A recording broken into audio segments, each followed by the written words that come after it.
untuk membuat larutan ekstrak dari Simplicia tersebut. Di sini dicontohkan ada dosis empiris kubis yaitu 253,55 gram kubis segar. Nah, kubis segar dimisalkannya itu adalah 16.000 gram atau 16 kilo. Kemudian dikeringkan, didapatkan kubis kering sebanyak 436,9 gram. Nah, dilakukanlah ekstraksi Simplicia untuk ekstraksi yang digunakan sebanyak 300 gram. Diekstraksi menggunakan pelarut yang sesuai dan didapatkan ekstrak kental sebanyak 89,2 gram. Di sini ditanyakan berapa dosis konversi ke tikus dan dibuat ekstrak sebanyak 100 ml. Berapa volume pemberian untuk tikus dengan BB 180 gram pada dosis 3. Nah, di sini jawabannya itu, cara menjawabnya, kita tetap harus menghitung dosis kering, yaitu dosis empiris dibagi Simplicia segar dikali Simplicia kering, didapatkan hasilnya 6,92 gram. Kemudian kita harus menghitung juga dosis ekstraknya. Dosis ekstrak sama dengan dosis kering dibagi Simplicia ekstraksi dikali ekstrak kental. Hasilnya dikalikan dengan faktor konversi dari manusia ke tikus. Didapatkan dosis ekstraknya sebesar 0,037 gram per 200 gram BB tikus. Nah, ini sebagai dosis 2.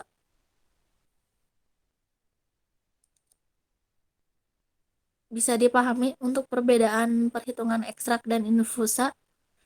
Kalau di ekstrak, itu ada perhitungan dosis ekstraknya. Bisa dipahami ya? Bisa, Bu. Bisa, Bu. Selanjutnya, karena kita sudah didapatkan dosis 2, berarti kita tinggal menghitung dosis 1 dan 3. Dosis satunya seperti biasa setengah dari dosis 2, sedangkan dosis 3 itu 2 kali dosis 2.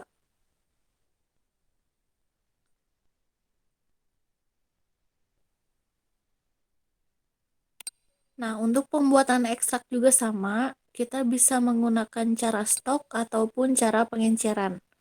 Untuk cara perhitungannya sama ya. Yang membedakan itu pas tadi perhitungan dosis ekstraknya.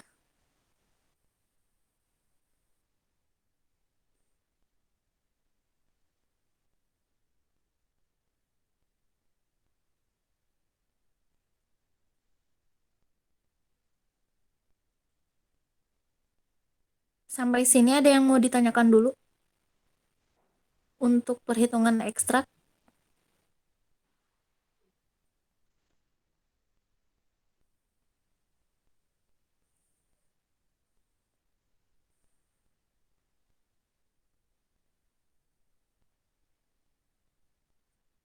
Kalau tidak ada, yang tadi udah ada jawabannya belum?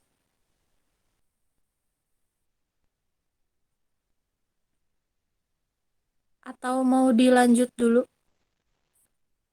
Dilanjut Lanjut dulu aja, Udah Bu. ada, Bu. Ya, lanjut dulu aja ya. Nah, ini di screenshot dulu aja. Di sini ada soal latihan untuk perhitungan ekstrak.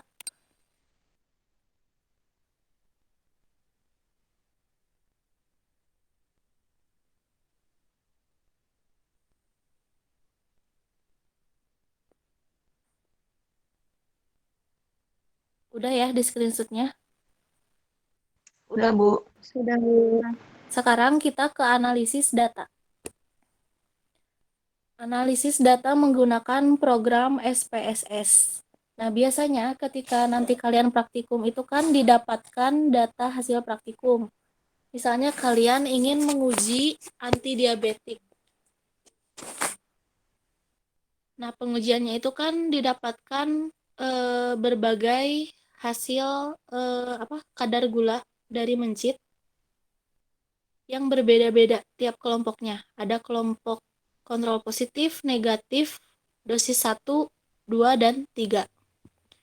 Nah, biasanya karena kita itu lebih dari 2 kelompok pengujian, maka digunakan metodenya itu adalah one way ANOVA, yaitu untuk mengetahui perbedaan signifikan dari 2 atau lebih kelompok data.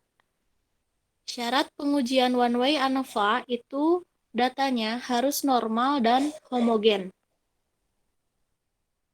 Tampilan dari SPSS itu seperti ini, tampilan awalnya. Ada bagian data view dan variable view.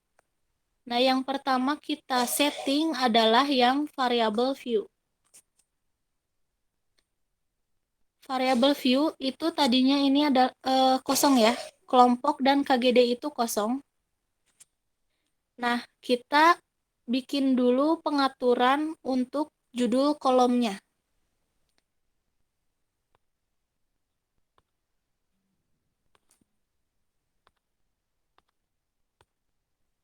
Di sebelumnya kan ini masih kosong nih. Nah, kita isi dulu di kolom nama atau name itu tidak boleh ada spasi. Jadi kita gunakannya pengganti spasi adalah underscore, kelompok underscore perlakuan. Kemudian desimalnya kita nolkan dan diberi label kelompok perlakuan. Nah, untuk value-nya itu kita seperti memberi kode. Misalnya angka 1 untuk kelompok kontrol positif, angka 2 untuk kontrol negatif, angka 3 untuk dosis uji 1, angka 4 untuk dosis uji 2, dan angka 5 untuk dosis uji 3. Nah, di bawahnya kita bikin kolom untuk kadar gula darah. Untuk desimalnya itu disesuaikan dengan data kalian. Misalnya data kalian itu ada 3 angka di belakang koma, berarti desimalnya 3. Ataupun 1 angka di belakang koma, berarti desimalnya 1. Untuk label itu dipanjangkan saja kadar gula darah. Selanjutnya di sini ya, ada di atur value seperti yang tadi dijelaskan. Value-nya itu di angka 1, diberi angka 1, kemudian labelnya itu adalah kontrol negatif misalnya. Kemudian diklik add, lalu di OK. Setelah disetting value-nya, lalu kalian bisa memasukkan data seperti ini. Angka 1 untuk kontrol negatif, 2-nya kontrol positif, karena mencit yang digunakannya itu 5 ekor per kelompok, berarti angka 1 kontrol negatif itu di baris ke-1 itu adalah mencit ke-1, kemudian baris kedua mencit kedua, sampai baris kelima adalah mencit kelima. Kemudian untuk baris ke-6 itu ada kontrol positif mencit ke-1 dan seterusnya. Nah, untuk KGD itu adalah kadar gula darah dari setiap mencit ya, yang sudah dirata-ratakan. Selanjutnya, dilakukannya itu yang pertama adalah uji normalitas untuk melihat data terdistribusi normal atau tidak. Caranya kalian ke menu Analyze, kemudian Non-Parametric Test, kemudian Legacy Dialogues, kemudian One Sample KS atau Kolmogorov-Smirnov. Selanjutnya di sini ada pilihan, ada tes variable list, itu kalian memasukkan kelompok perlakuan. Kemudian diklik optionnya dan diberi checklist pada deskriptif. Kemudian continue dan di OK. Nah, cara bacanya itu gimana? Hasilnya itu adalah tabel seperti ini. One sample Kolmogorov-Smirnov test. Nah, yang kita baca itu adalah yang nilai sig atau nilai signifikansi. Cukup yang sig saja ya yang dibaca, yang lainnya jangan. Nah, signya itu karena di sini 0, itu tidak ditulis, jadi hanya ditulisnya itu adalah titik 579. Sebenarnya ini adalah 0,579. Jadi nolnya itu tidak ada. gimana sih cara kita tahu data itu terdistribusi normal atau tidak? Itu dilihat dari sig. Jika nilai sig-nya itu lebih dari 0,05, maka data terdistribusi normal. Sebaliknya, jika sig-nya itu kurang dari 0,05, maka data tidak terdistribusi normal. Berarti tidak bisa digunakan one-way ANOVA. Kalau datanya seperti ini, berarti datanya itu normal atau tidak? Normal. Normal ya, lebih dari 0,05. Bisa dipahami untuk cara pembacaannya? Bisa, Bu. Bisa, Bu. Bisa ya. Untuk yang kedua itu ada uji homogenitas dan one way ANOVA. Karena syarat one way itu kan harus normal dan homogen. Nah, kita sekarang uji homogenitas sekaligus one way ANOVA-nya. Cukup ke menu Analyze, Compare Mean, kemudian pilih yang one way ANOVA. Kemudian di sini ada pilihan dependent list dan faktor. Untuk dependent list, masukkan yang kadar gula darah. Kemudian untuk yang faktor, itu masukkan yang kelompok perlakuan. Kemudian di situ ada pilihan post hoc, itu checklist yang LSD, kemudian diklik continue. Setelah itu, di bagian option itu klik yang di checklist ya, yang deskriptif, kemudian test, kemudian means plotnya juga di checklist. Continue lalu di OK. Hasilnya untuk homogenitas itu seperti ini, tabelnya. Test of homogeneity of variance. Kemudian dilihatlah sig-nya. Jika sig-nya itu lebih dari 0,05, maka data homogen. Jika sig kurang dari 0,05, maka data tidak homogen. Jika hasilnya seperti ini, maka datanya itu homogen atau tidak homogen. Homogen. Tidak homogen. Sig-nya yang dilihat ya. Sig-nya itu berapa Homogen. nilainya? Homogen. 0,323. 0,323. 0,323 ya. Berarti datanya itu homogen. Homogen. Ya, berarti kita bisa melanjutkan pengujian menggunakan one way ANOVA. Nah, di one way ANOVA ini ada juga uji LSD atau least significant difference untuk melihat ada tidaknya perbedaan signifikan antar kelompok. Nah, untuk cara pembacaannya juga sama. Kita cukup melihat nilai signifikansinya. Jika lebih dari 0,05, berarti tidak ada perbedaan yang signifikan antar kelompok, misalnya kelompok kontrol positif dengan negatif. Sedangkan jika nilai sig-nya itu kurang dari 0,05 atau terdapat tanda bintang, artinya ada perbedaan yang signifikan antar kelompok.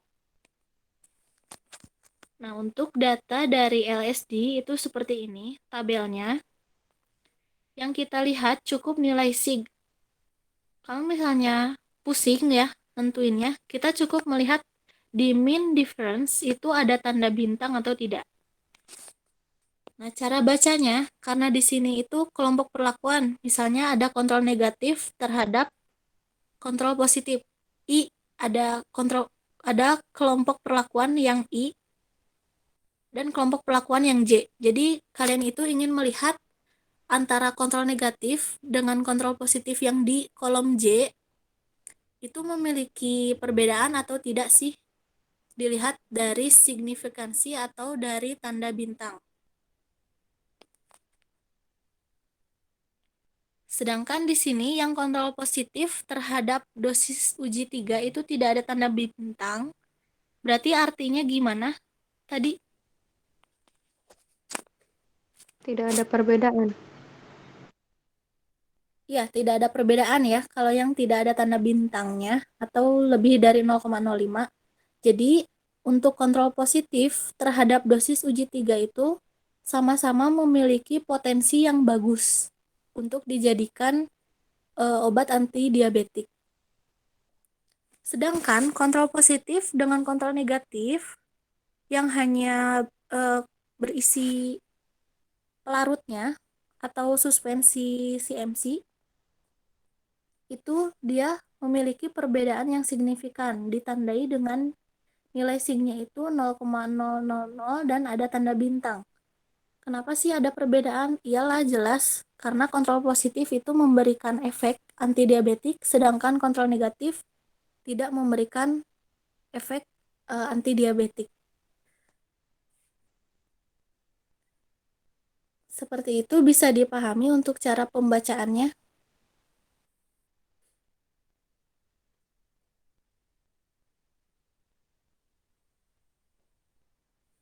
atau masih pusing? Cara bacanya cukup yang dilihat nilai signya saja.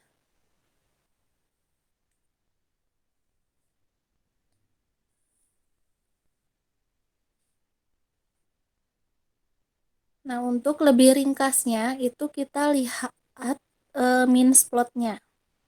Means plotnya ini di sini kontrol negatif itu memberikan nilai paling tinggi karena dia tidak memberikan efek apapun. Efek antidiabetik itu dia tidak ada. Kemudian untuk kontrol positif dia itu terjadi penurunan. Iyalah karena kita sudah menginduksi dengan glukosa, kemudian kita memberikan obatnya, maka terjadi penurunan kadar gula darah pada kontrol positif.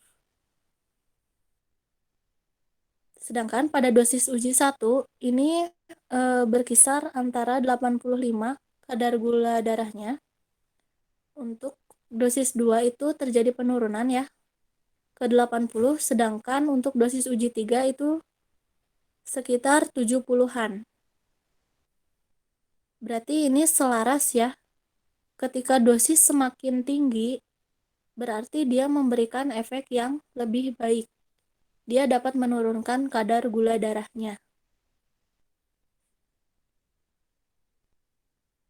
Bisa dipahami untuk pembacaannya sampai sini?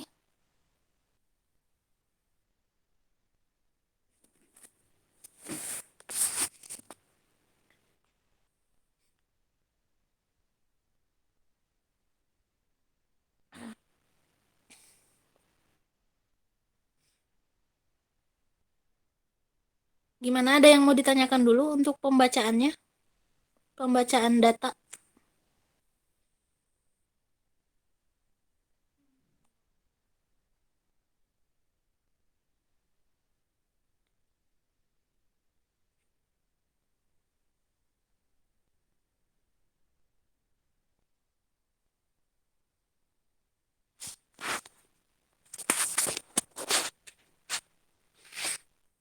Ada yang mau ditanyakan dulu?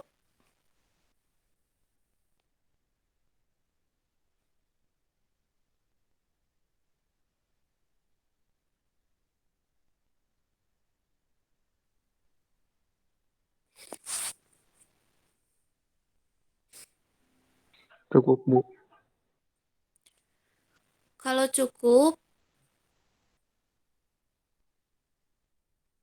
di sini ada tugas untuk kelompok ganjil dan untuk kelompok genap. Jadi nanti kalian untuk nomor 1, 2, 3-nya itu perhitungan dosis. Nanti jawabannya ditulis dalam buku jurnal ataupun laporan ya, karena disatukan. Kemudian kalian ada tugasnya itu mencoba menganalisis data menggunakan SPSS. Jadi kalian harus menginstal dulu aplikasi SPSS-nya. Nanti kalian coba analisis dari data berikut ini. Untuk kelompok ganjil, kemudian ini untuk kelompok genap.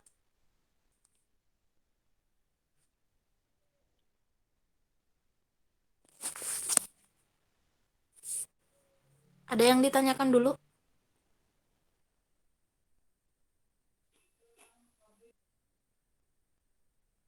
Ibu nanti Ibu, pengen maaf, minta KPPT-nya enggak? Ya nanti di-share ya di grup PJ-nya. Baik, Bu. Terima kasih. Makasih, Bu. Kalau yang tadi udah beres belum? Nita atau Fitri? Sudah, Bu.